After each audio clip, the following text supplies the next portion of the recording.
नमस्कार सांग मैंने जय जगन्नाथ। आज चलतु मुझे आपको सुजी पापड़ बनईकि देखी मो झीर तो बहुत पसंद। एबे देखंतु गोटे ससपैन रे मु पानी दे देइछि। किछि पानी देला परे मोर एबे हल्का गरम हो गलानी सेतिरे मु किछि लुण दे दोछि।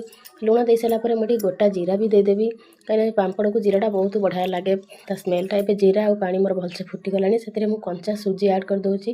देखंतु कंचा सुजी दे सारा परे आपण माने चामच रे हल्का हल्का करके गोळेई देबे कहीं मिंडा बांधी गले एटा पापड़टा भल हबनी। देखंतु एबे पापड़ पई हमर पूरा घरे जेमते नॉर्मल खीरी बना हुए सेटा ही रेडी हो जाइछि।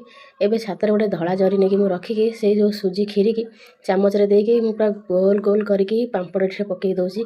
देखंतु एबे केते सारा पापड़ मु एथिरे पकई दोछि कहीं ये पापड़टा आमर देखा जितक सुंदर खायापी आहरी बहुत टेस्ट लगे।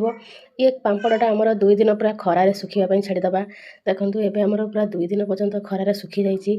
सुखीगला आमर पापड़टा यही ता सहित एबे मु कढ़ई रे किछि तेल दे दोछि। तेल देदेला मोर टिके तेल हल्का गरम है मु से पापड़ को सब पकई दूसरी। देखो पापड़टा केते भल भाव आमर फुली जाउछि। तार कलरटा भी बहुत चेंज हो जाउछि कहीं पापड़ कलरटा जमी चेंज हो आखि भल देखा ना खायापी बहुत बढ़िया। आपण मैंने एमती सुजी रे केबे पापड़ बनईकि खाई कि नहीं सांग मैंने निश्चय कमेंट रे ही जनइबे।